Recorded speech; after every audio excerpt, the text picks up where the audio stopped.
Hi,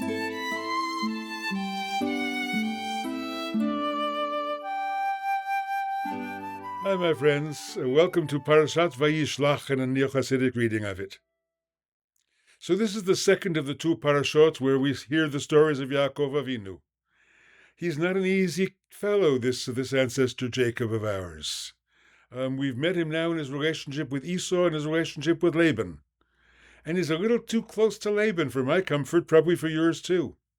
He's a little too like Lavan. We've seen him already with Esav being a bit of a manipulator, being able to get away with things. And now he's lived all these years with Lavan. It's like he's learned something from Lavan or discovered how close he is to Lavan. And that's an uncomfortable feeling for us, but it turns out for him as well.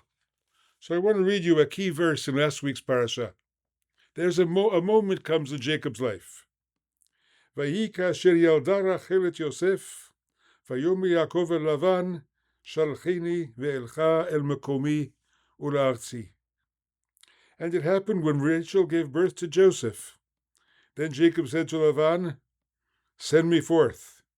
I will go to my place and my land."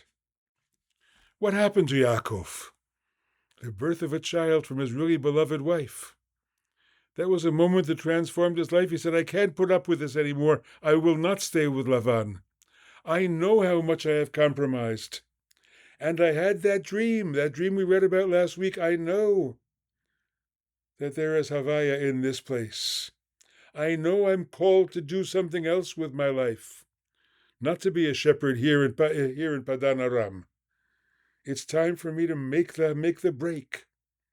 Things like that happen in our lives, often around a birth or a death of a loved one, but sometimes around another sort of big event as well, where we say, "Enough. I can't live this way anymore. I'm not going to go on this way. I have to move forward. This is the moment. If it doesn't happen now, I won't do it." It's as though we feel called out of the event itself, out of the birth itself, or the death or the loss itself, or the other event itself. We feel called to make a change in our lives, and we go forth. We have the courage to go forth to make that change, which is not easy. And we get there, and what happens? Vayivater Yaakov levado, Jacob was left alone. And in his aloneness, Vayavek ish imo adalot hashachar, and Ish struggled with him all night until morning. It doesn't say this was a dream. This happens in Yaakov's life. This Ish. Who is this Ish? Is it God, who is described somewhere as an Ish? Is it an angel who are described as Anashim all the time? Is it his brother Esau? Come to meet him in his imagination before he actually meets him in person? Is it his other self? Remember, a twin brother is an alter ego. An other self is his own self he's wrestling with. We don't know, but he's wrestling with him all night long until the dawn rises. One of my favorite commentators, Rabbeinu Bachya, says a single word about this. He says, Vayavek is from Vayachabok. He says the letters of the guttural letters are interchanged. The aleph and the chet can be interchanged. And he asks, is this a struggle or is this an embrace?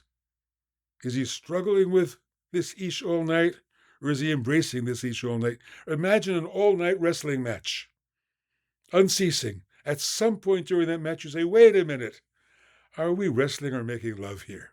What's going on here? And that, my friends, is exactly our situation with God. We wrestle and struggle and make love. We love you, we fight with you, we argue with you, we struggle with you, and then we go back to loving. That's what our relationship with God is all about. It is often one of struggle. And beneath that struggle, there is also love. There is a chibuk beneath that heyavkut. There is a love beneath that struggle. We come out of that struggle, which went on all night, all through our lives. We come out wounded. We are limping on one foot. But we also come out transformed. Yaakov becomes Yisrael. Yisrael is the people who struggle with God. That's what it means. Sar im el, Yisrael, the strugglers with God. The God wrestlers, as my friend and Bar Plukta, Arthur Wasco, whom we lost last week to my great regret, used to say in his book, God wrestling. That's what God wrestling is about. It's also about lovemaking. It's also about expressing love. That's why I insist that the name Yisrael belongs not just to the Jewish people.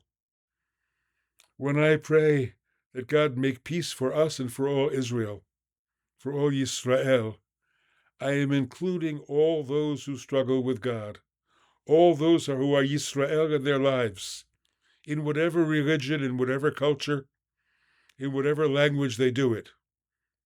They too are part of the Yisrael I pray for. May we come to a moment of peace, and then go back to struggle.